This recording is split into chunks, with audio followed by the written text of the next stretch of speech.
promises that are already there. You need your hope to be alive. And faith is a goal-getter. So without faith, you should have hope in order to build faith. You set the goals first. So some people have got a lot of hope and little faith. So when you get to the end of the pipe of hope, their faith trickles, or it doesn't even have enough force to come out the other end. So you got to understand that you wrap your faith with expectation, with hope, so that you get what you need. So whenever we're talking about this, we have to look at that verse now. Next verse. Take therefore no thought for tomorrow. This is for people who have already sought the kingdom. Take therefore no thought for the morrow. For the morrow shall take thought for the things of itself. Notice what he says. Sufficient unto the day is the evil thereof. That means every day has enough evil allocated to it. Maybe you don't see what the Bible is saying here. It's saying there is no day with no evil. In other words, when God created days, he restricted the devil from loading it with the overdose of evil. He measured it. He said, this is how far you can go. For every day. Hear me now.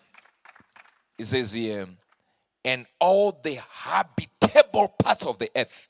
Do you see what the Bible says? Yes, Yes, sir. The habitable parts of the earth. So evil comes in and takes advantage of people that have gone out of the word. They are outside the word.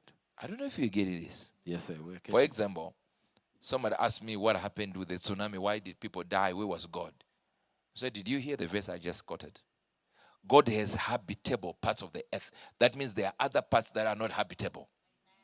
And human beings go and stay in those locations. No. He says, and the waves were told, this is how far you can go. Yes, sir. We have not spoken to the waves to ask them how far were you given permission to travel beyond your borders. Wow. And God literally says they are habitable parts. Then there are inhabitable parts. If you live in an inhabitable part, there are going to be mudslides. Yes, sir. There are going to be earthquakes. And there is going to be a tsunami. And then you blame God who said they are habitable parts. Ask me. That's what he's saying. Ask me where you should stay. And then you stay in a place where the earth can open up. And say, God should protect me. Wrong location.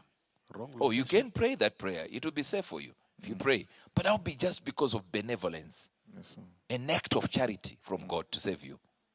So when God says, I have made the earth to respond to seed time and harvest, and you have no seed you sow. And you say, how is it my future like this? I told you before that the type of wife you have right now is a result of a seed that your husband sowed.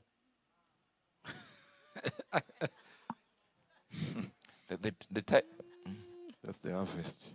that's the harvest. I told you words are the seeds for feeling.